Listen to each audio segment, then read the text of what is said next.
Baik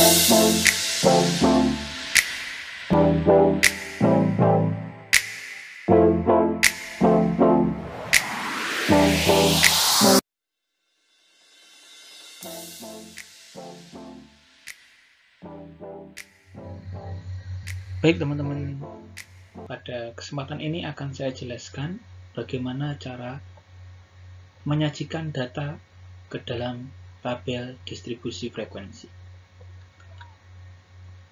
Teman-teman pasti sudah pernah mempelajari data tunggal waktu di SMP, contohnya seperti data berikut. Nah, ini disebut dengan data tunggal karena datanya disusun satu persatu. Kalau datanya masih sedikit, masih kisaran 10, 15, itu kalau dibuat data tunggal seperti ini masih mudah untuk kita pahami. Namun, kalau datanya lebih dari 30, alangkah baiknya dibuat menjadi tabel distribusi frekuensi. Contohnya seperti tabel yang sebelah kanan. Nah, data yang sebelah kiri dengan data yang sebelah kanan ini satu data. Namun, yang sebelah kiri ini ditampilkan menggunakan data tunggal, kemudian yang sebelah kanan menggunakan tabel distribusi frekuensi. Coba kita lihat, seandainya kita mau mengetahui di kisaran berapa nilai yang paling banyak. Kalau kita melihat menggunakan data yang sebelah kiri, kita pasti akan kesulitan untuk mengetahui di kisaran berapa nilai yang paling banyak. Tapi kalau kita menggunakan data yang sebelah kanan, kita akan langsung mengetahui di kisaran berapa nilai yang paling banyak. Nah, menggunakan tabel distribusi frekuensi, kita akan lebih mudah memahami dan mengerti. Kemudian kita lebih mudah untuk menganalisis datanya.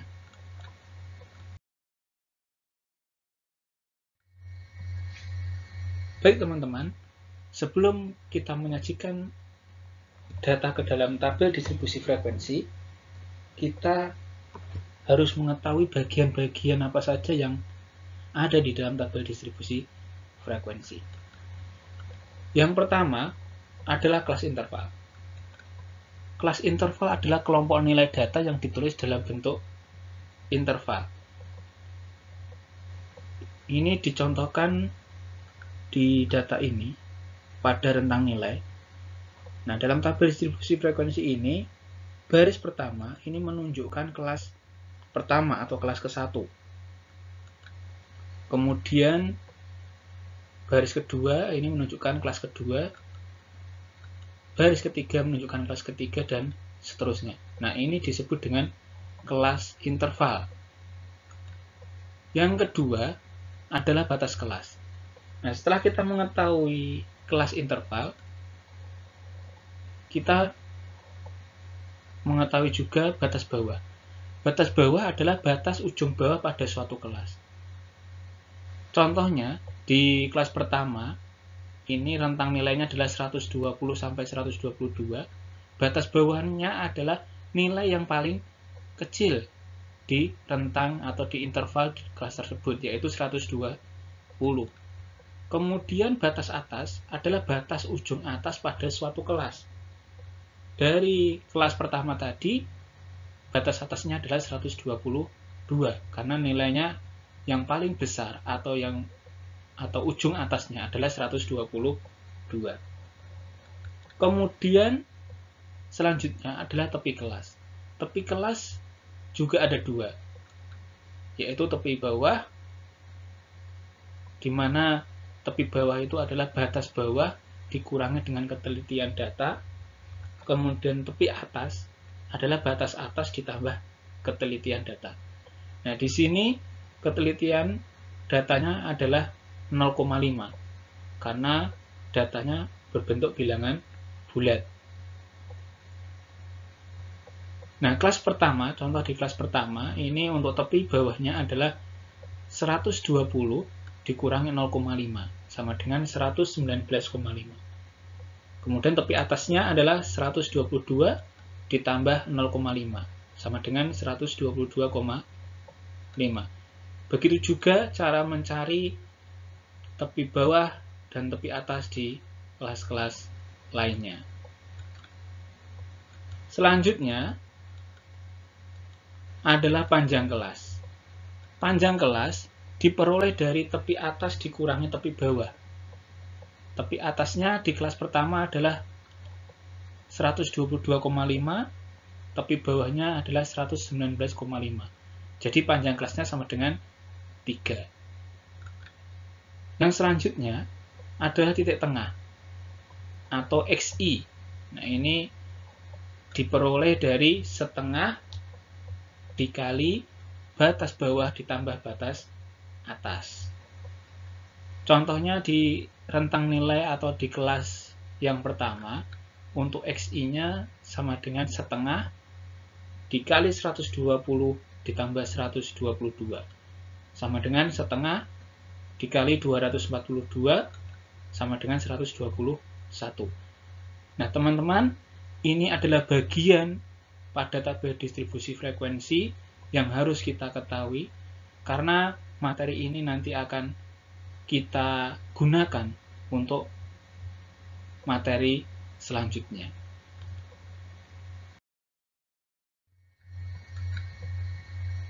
Nah, yang selanjutnya adalah cara mengelompokkan data ke dalam tabel distribusi frekuensi. Dalam mengelompokkan data ke dalam tabel distribusi frekuensi, kita harus melakukan 3 langkah. Yang pertama adalah jangkauan.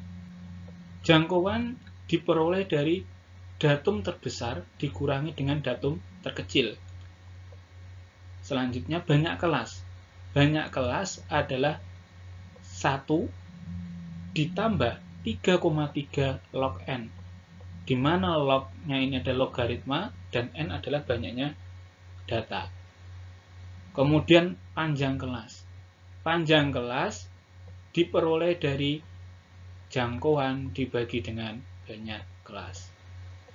Baik, untuk memahami langkah-langkah ini, mari kita kerjakan contoh berikut. Sajikan data berikut ke dalam tabel distribusi frekuensi. Nah, ini ada sekumpulan data ya. Ini masih berupa data mentah. Akan kita cari atau kita kelompokkan ke dalam tabel distribusi frekuensi. Yang pertama, kita harus mencari jangkauannya. Nah, jangkauannya adalah datum terbesar dikurangi datum terkecil. Dari data ini, datum terbesarnya adalah 135, kemudian datum terkecilnya adalah 120. Jadi jangkauannya sama dengan 15. Yang kedua, kita cari banyak kelas.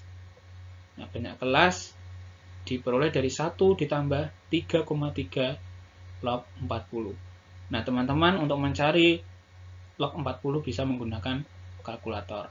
Nah, di sini hasilnya adalah 1 ditambah 3,3 dikali 1,6.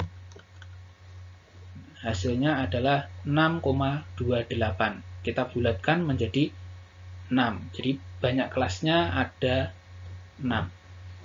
Selanjutnya panjang kelas. Panjang kelas adalah jangkauan dibagi dengan banyak kelas. Jangkauan sudah diketahui 15, kemudian banyak kelasnya adalah 6. Jadi panjang kelasnya 15 dibagi 6 sama dengan 2,6.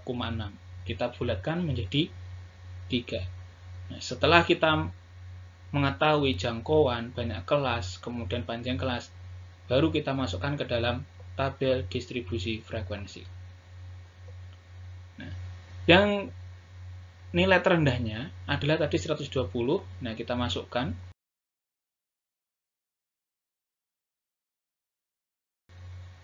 Mencari interval ini ya, ini adalah 120 sampai 122 ini kita dapatkan dari batas bawahnya ditambah dengan P kurangi 1 ya. P-nya tadi kan 3, berarti 3 kurangi 1 2. Nah, batas atasnya adalah batas bawah ditambah P kurangi 1 sama dengan 120 ditambah 3 kurangi 1 sama dengan 122. Nah, selanjutnya rentang nilai selanjutnya tinggal ditambahi ini 123 sampai 125, kemudian 126 sampai dengan 128. Nah, sampai dengan yang kelas terakhir yaitu 135 sampai dengan 137.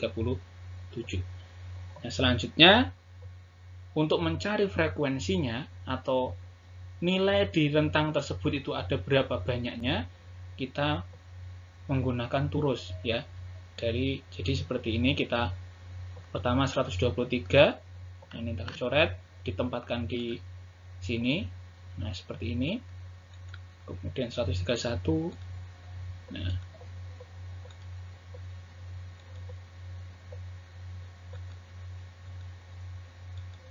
seperti ini terus ya sampai dengan yang terakhir.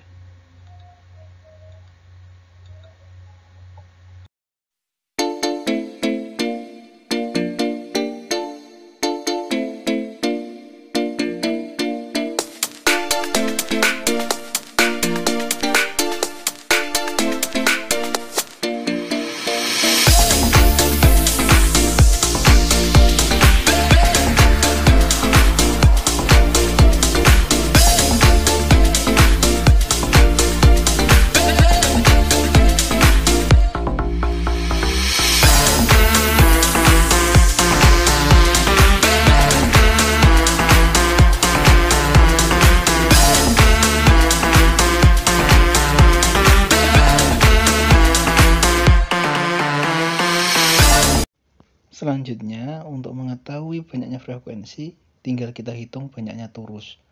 Seperti kelas pertama itu banyaknya 7, kelas kedua 16, kelas ketiga 11, kelas keempat 1, kelas kelima 4, kemudian kelas terakhir adalah 1. Demikian cara menyajikan data ke dalam tabel distribusi frekuensi. Terima kasih atas atensinya. Sampai bertemu di video selanjutnya.